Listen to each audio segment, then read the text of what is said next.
Salut à tous. Bon allez, aujourd'hui un petit peu d'atelier. Tant que la fabrique est en route, j'en profite.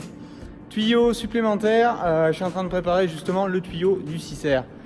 Donc tant que j'ai les cotes un peu en tête et tout, je suis en train de lui réaliser le sien, un petit peu sous le même modèle, vous voyez, que pour le 8R, mais avec des dimensions un petit peu plus courtes, sachant que le 8R, le tuyau fait un petit peu plus de 5,20 m de long, on a 1 mètre de moins quand même sur le 6R. Bon, ben, c'est deux tracteurs totalement différents, mais qui vont faire un petit peu les mêmes tâches à certains moments.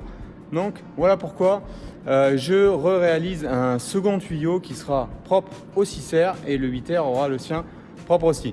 Sachant que le 6R, j'ai pas les branchements hydrauliques à lui faire passer dans le tuyau. J'ai simplement la ligne isobus, la ligne de caméra et les deux tuyaux de transport du grain.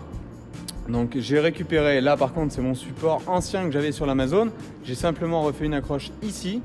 Et derrière par contre je vais vous faire voir, j'ai modifié un petit peu le support initial que j'avais sur l'Amazon.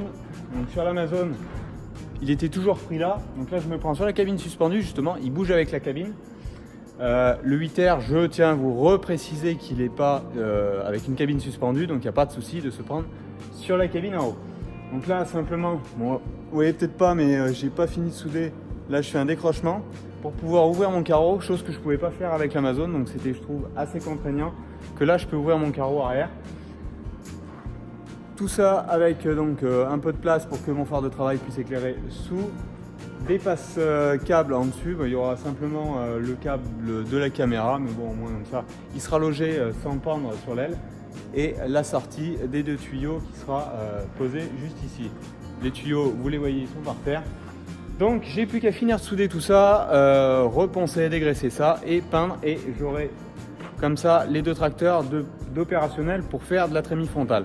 Sachant qu'ils annoncent toujours pas d'eau pour les 12 jours à venir, donc on va être au 15 septembre.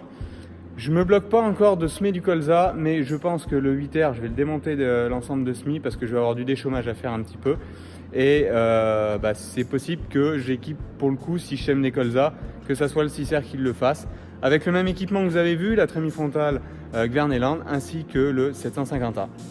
Voilà, allez, c'était juste une petite présentation rapide de la suite avec ce second tuyau, et je vous expliquerai un petit peu tout la suite des travaux de la semaine prochaine, justement dimanche prochain. Allez, ciao, bye bye, et bonne reprise à ceux qui vont reprendre l'école demain. Ciao.